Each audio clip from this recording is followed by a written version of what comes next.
Warahmatullahi wabarakatuh. Bismillahirrahmanirrahim. Alhamdulillah wassalatu wassalamu ala Rasulillah wa ala alihi wa ashabihi wa mawalah, amma ba'du. Sebelum kita melanjutkan kajian, mari kita sama-sama membaca suratul Fatihah. Kita hadiahkan kepada al-musannif, mudah-mudahan manfaat untuk kita semuanya, berkah ilmu kita, amin ya rabbal alamin. Bismillahirrahmanirrahim.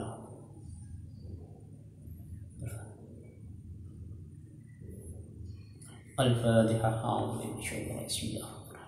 Alhamdulillahirabbil alamin. Iyyaka na'budu wa iyyaka nasta'in. Qala muallif rahimallahu ta'ala wa nafa'ana bihi wa bi ulum fid dharain, amin amin ya rabbal alamin. Kita lanjutkan pengajian kitab Safinatun Najah yang kemarin kita membahas masalah fardunya mandi. Kita lanjutkan dengan syarat-syarat wudu. Faslun, ay hadha faslun syurutul wudu'i asyaratun al-islamu wa tamyizu wan naqa'u anil haidi wan nifasi wa amma yamna'u sulma'i ila basharati wa alla yakuna 'ala udwi ma yughayyiru ma'a wal ilmu bi fardiyatihi wa alla ya'taqida fardun min furudihi sunnatan wal ma'u at-tahuru wa dukhul waqti wal muwalatu lidamil hadasi. Fasal ini atau bab ini menerangkan tentang masalah syarat-syarat wudu. Perlu diketahui kemarin kita membahas tentang masalah fardunya wudu. Fardunya wudu kemarin ada 6. Yang sekarang kita membahas adalah syarat-syaratnya wudu. Syarat-syaratnya wudu yaitu ada 10. Yang pertama adalah al-Islam. Syarat dari syarat wudu yang pertama adalah Islam. Jika ada orang kafir berwudu maka wudunya tidak sah karena syarat wudu yang pertama adalah Islam. Kenapa? Karena wudu, amal ibadah wudu itu adalah membutuhkan niat. Sedangkan fardunya wudu yang pertama adalah niat. Nah, ini yang pertama harus kita ketahui bahwasanya fardunya wudu yang jumlahnya 10, yang pertama adalah harus Islam. Kenapa harus Islam? Karena amal ibadah itu membutuhkan niat. Sedangkan orang kafir kalau berwudu maka wudunya yang tidak sah. Wa tamyizu, yang kedua adalah tamyiz. Tamyiz itu bagaimana? Tamyiz yaitu anak yang sudah bisa membedakan perkara yang baik dan buruk. Seperti umur 9 tahun, 9 tahunan sudah bisa membedakan itu. Maka kalau ia berwudu maka menjadi wudunya sah. Karena syarat yang kedua dari fardunya wudu yang kedua adalah tamyiz. Wan naqa'u 'anil haidi wan nifasi. Yang nomor 3 adalah suci dari haid dan nifas. Karena syarat yang ketiga dari fardunya wudu itu harus suci dari haid dan nifas. Jadi ketika ada seorang perempuan yang ingin melakukan berzikir, maka ketika ia berwudu maka wudunya tidak sah.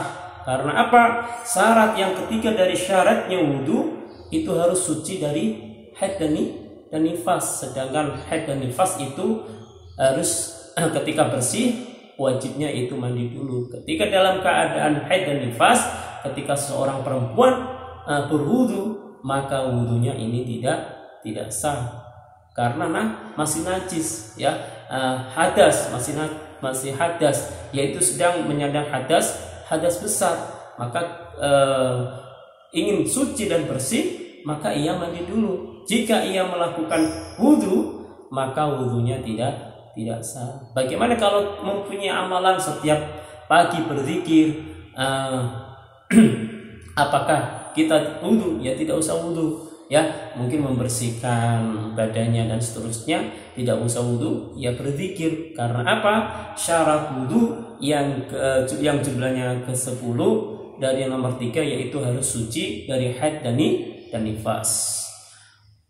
Wa amma yamna'u usul ma'il basyarati. Yang nomor 4 adalah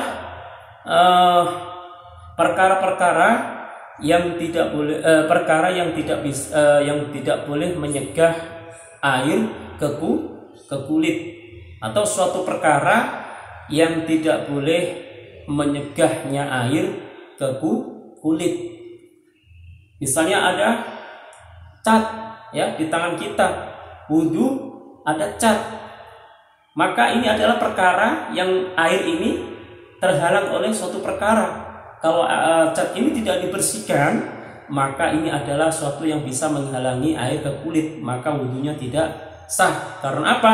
Yang nomor 4, syarat yang nomor 4 yaitu suatu perkara yang menghalangi air ke kulit. Kalau kulit kita terhalang dari air, maka wudunya tidak sah. Jadi kita harus sebelum wudu memang harus dilihat ya anggota tubuh kita yang kita wajib basuh, yang fardunya wudu kemarin membasuh muka, tangan, kaki. Perlu diperhatikan kalau misalnya ada cat atau apa yang bisa menghalangi air, maka dibersihkan dulu ya, dibersihkan.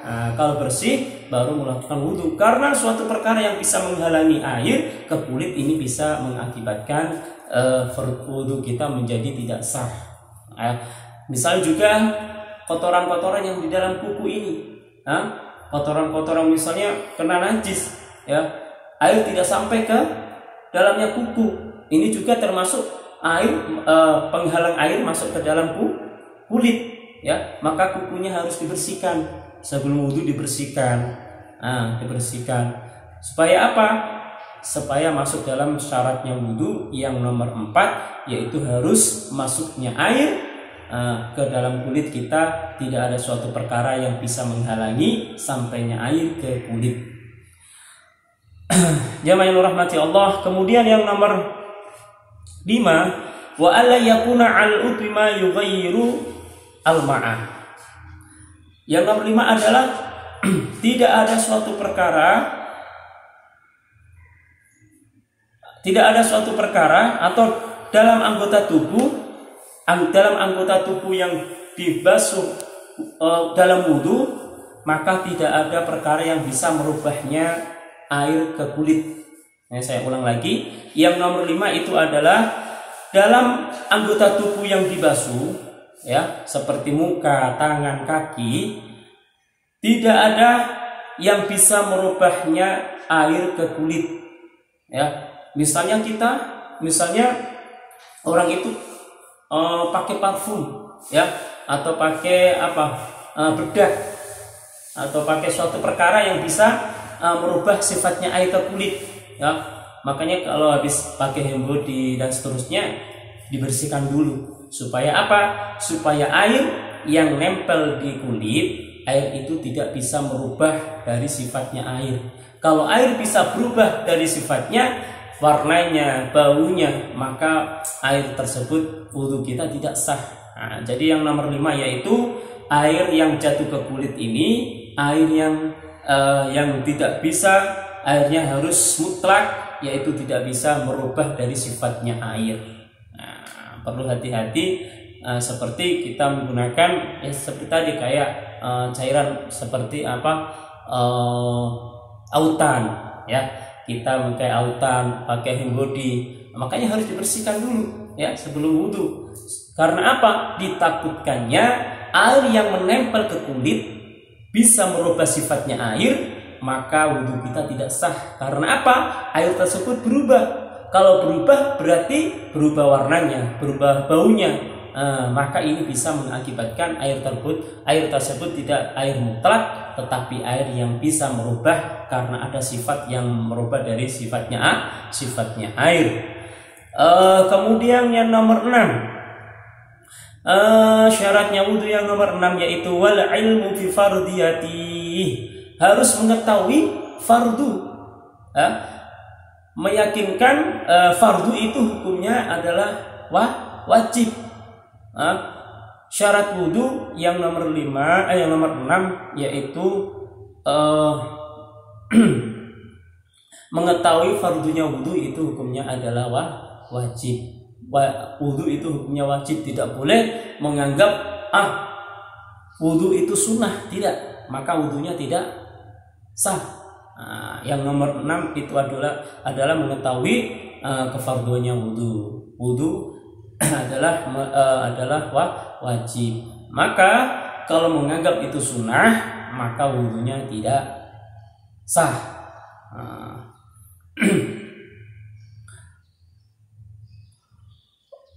Kemudian yang nomor 7 adalah wa alla ya'taqida fardhan min furudihi sunnatan.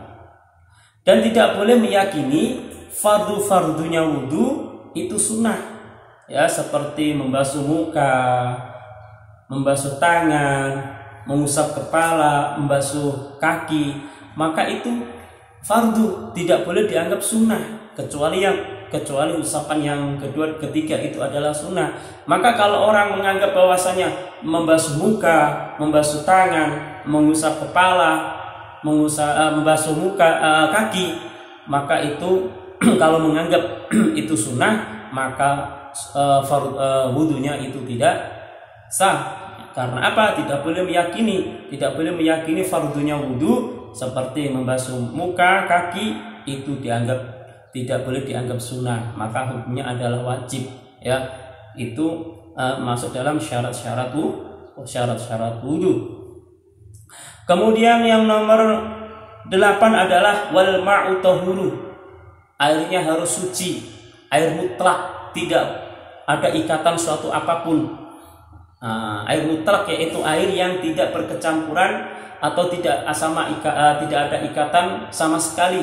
Artinya air teh tidak boleh dibuat dulu, itu suci tapi tidak bisa menyucikan, artinya ada ikatan. Air susu misalnya juga itu ada ikatan. Kemudian air kopi itu ada ikatan, maka tidak bisa suci mensucikan. Betul, itu air suci tapi tidak bisa mensucikan. Maka di sini adalah al-ma'u at-tuhuru, yaitu air yang suci mutlak, tidak ada ikatan sama sekali. Jadi syarat yang ke-8 yaitu harus airnya suci. Kemudian yang nomor 9 wa dukhul waqti, harus masuknya waktu. Yang ke-10 adalah wal mu'alatu lidaimil hadasi, terus menerus bagi orang yang sedang daimul hadas, yaitu orang yang beser, orang yang kencing terus, atau kentut terus. Jadi poin yang 9 sama 10 itu bagi orang yang daimul hadas. Daimul hadas itu apa? Orang yang dalam keadaan beser, kencing terus, maka ini wudunya di awal waktu. Saya ulang, poin yang ke-9 sama 10 itu harus masuknya waktu. Jadi orang yang lagi kencing terus, Allahu Akbar, kalau sudah azan cepat-cepat wudu, ya, cepat-cepat wudu. Karena itu termasuk apa? Syaratnya harus dukhul waktu. Walaupun ia dalam keadaan netes terus, dia kencing, atau orang yang kentut terus, ya, ada. Jadi tidak ada hentinya, itu namanya daimul hadas. Jadi harus ia mengerjakan ibadah di awal waktu. Wal mu'alatu bidaimil hadas, ya terus menerus, ya, tidak boleh menunggu sampai waktunya sholat zuhur jam 12, tidak boleh menunggu sampai jam 3, jam 2. Ini tidak sah wudunya. Makanya bagi orang yang daimul hadas, yang kencing terus, besar terus, maka ada solusinya, yaitu berwudunya di awal waktu. Supaya apa? Ini adalah menjaga ibadah kita. Jadi ada keringanan untuk bagi seorang yang daimul hadas, yang hadasnya terus menerus, seperti perempuan yang istihadah, tidak henti-hentinya, bukan darah haid ya, istihadah, atau orang yang kencing terus, beser terus, kencing terus, ini juga. Maka ada solusinya, yaitu ketika sholat adalah di awal waktu, maka wudunya pun di awal waktu. Ketika sudah azan, maka ia harus mengambil air wudu. Ya, boleh juga menunggu ketika itu, ya biasanya pakai pengaman ya. Kalau ingin sholat jamaah pakai pengaman supaya tidak mengotori di masjid. Itulah dari syarat-syaratnya wudhu yang jumlahnya ada 10. Yang pertama adalah Islam, yang kedua adalah tamyiz, yang ketiga adalah suci dari haid dan nifas, yang keempat adalah tidak ada suatu perkara yang bisa menghalangi air ke kulit, yang nomor 5 adalah tidak ada suatu perkara yang bisa merubah sifatnya air ke kulit, yang nomor 6 adalah mengetahui fardunya wudhu, tidak boleh meyakini wudhu itu sunnah. Kemudian yang nomor 6 adalah tidak boleh meyakini fardu itu hukumnya sunnah, tidak boleh. Yang ke-8 adalah yang dibuat yang untuk wudhu itu harus airnya suci, mensucikan. Yang nomor 9 adalah dukhul waktu, maksudnya waktu. Yang ke-10 adalah orang yang terus menerus dalam keadaan hadas. Jadi ada solusi bagi yang nomor 9, yang ke-10 ketika dalam keadaan beser, maka ia wudhunya di awal waktu, sholatnya juga di awal waktu. Kalau ingin berjamaah ya harus menggunakan pengaman. Nah, itu salah satunya solusi. Itulah syarat-syaratnya wudhu. Insya Allah kita akan membahas yang lain, bab yang lain dalam kesempatan yang insya Allah menghendaki. Wal afu minkum. Assalamualaikum warahmatullahi wabarakatuh.